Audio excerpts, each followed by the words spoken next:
My timing is perfect. Make me know thy ways, O Lord. Teach me thy paths. Psalm 25, verse 4. There are days when I get really frustrated with man's place in religion. It probably has to do with how and where I was brought up. In a little town with only one church and one faith practiced, I didn't often see the edge of the power of change that the hierarchy of a religious community can wield. Church was the same. Believers were the same. God was the same, no matter where I went. That's probably why all the changes the church is making now upset me so much. Growing up, my religion was as solid as my faith. Now, however, I realize that the ideal I had always believed in back then simply does not exist.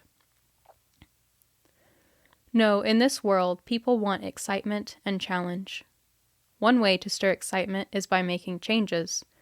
Make a change, and suddenly everyone is compelled to take a stand on the issue, for or against.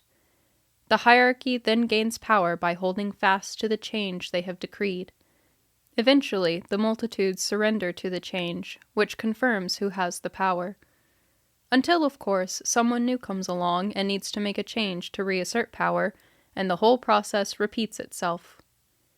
In the last few years, my religion has gone through many changes. We've been told that instead of kneeling at one part of the Mass, we are now to stand. Then we went back to kneeling. We've been told that instead of only receiving communion on the tongue, it is now acceptable, even encouraged, to receive by hand.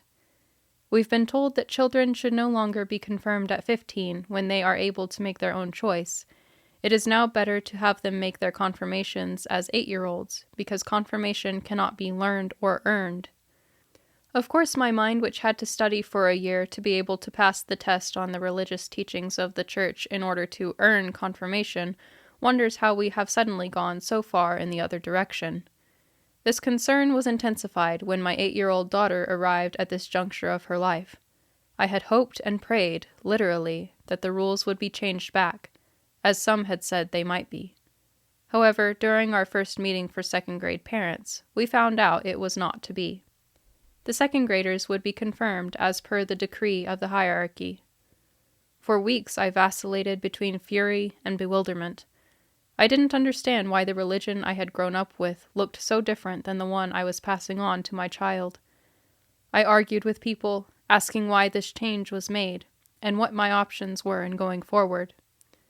I couldn't figure out how I could ever be at peace with myself if I took the central decision of my life away from my child.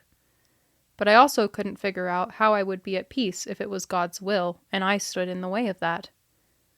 Then one night after a meeting, my heart hurt so badly that I was near tears.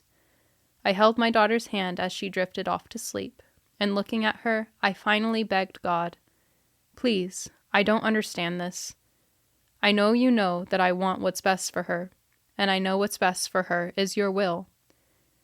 Please help me to know what that is, and help me to be at peace with whatever happens." Instantly, a voice in my head said very patiently, "My timing is perfect for each child. She is mine. Give her to me, and whatever happens will be what I had envisioned for her." With tears rolling down my face, I did just that. I let go of the control I had been gripping so tightly. For the first time, I had true peace about not just confirmation, but about her whole life. She's God's child, and God will guide her life the way it is supposed to go. I'm God's child too, and God's timing, if I let it be, will always be perfect for me, just as it will be for all of us, no matter what changes men make in the rules. 2003. Reflections on Life, written by Staci Stallings. Copyright Staci Stallings 2005. Narrated by Michaela Acker. Production copyright Staci Stallings 2023. Like and subscribe to the Staci Stallings YouTube channel so you never miss a second of the story.